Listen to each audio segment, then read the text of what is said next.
in sharing any of the details of the sacred journey as I experienced it, my goal is to be a mirror to the seeking hearts and souls of those who hear this story and those who see this vision, that every single person who is drawn to it will realize that they are the one seeking, just as I realized when I was 12, that the ancient seeker is us, and we're all seeking for one illuminated reality that is the source of light. And in my case, I was guided to different religions for a purpose. I was taken from one step to the next. I never followed a map. I never went to Expedia. I had no internet, no internet connection. The connection was on another level. All the people that I met were awaiting there, and they all knew me. They all knew that I would be coming and asked me, am I not so-and-so? Yes, this is where you're going next.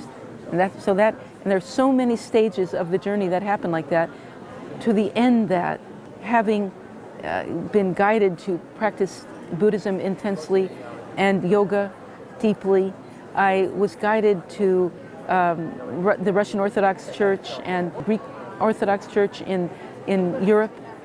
And I was led to like one place of worship to the next, and rooms of light where the knowledge would come. The knowledge kept coming in different realms. So everything that happened to me, every single thing that happened, was choreographed by divine grace and carried out according to the divine plan. And that includes step by step going through many different religious doorways.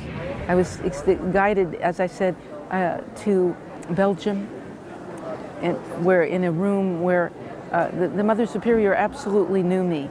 And she said, Jesus and Mary have told me about you. And she put me in this room of light, and I prayed and meditated, and eventually a very short man from Egypt came. She said, would you like to embrace Christianity like baptism? So she says, are you ready for this? And he was an archbishop from Egypt. In Jerusalem, I met my first Sufi master, who was a very ancient person. I was actually sitting at the Damascus gate waiting for my Mother Superior from the monastery to come, because she was visiting Jerusalem when I arrived, both of us reunited there, right on the Mount of Olives, where our beloved companion on the journey stayed up all night and prayed all night for us all. Well, I was sitting there at Damascus Gate waiting for her, and a young man came to me. He said, aren't you Mary from California? I said, yes. He said, my grandfather is waiting for you. And his name was Hassan al-Sharif. Al-Sharif means that he comes from the lineage of the Prophet Muhammad, peace and blessings be upon him. So his ancient grandfather knew that I would be there and sent him to get me. This confirms what I've been saying, is that I'm not in charge of this story. This story is endlessly programmed. It's programmed by the divine hand, and the messages that kept coming are for everyone who is interested in discovering this. What I did find out was that I, as a Jewish girl, embraced Islam as the completion of my heritage. And if only the people of Jerusalem and the rest of the world could understand this, we could stop having these wars. Let's unite in the light.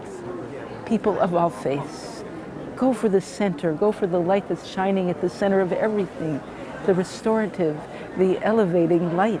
And we can complete this phase of conflict and trial and division, and come back into the infinite blessings that God created us for, to know, to realize, to serve, as all the prophets did. Peace and blessings be upon every one of them.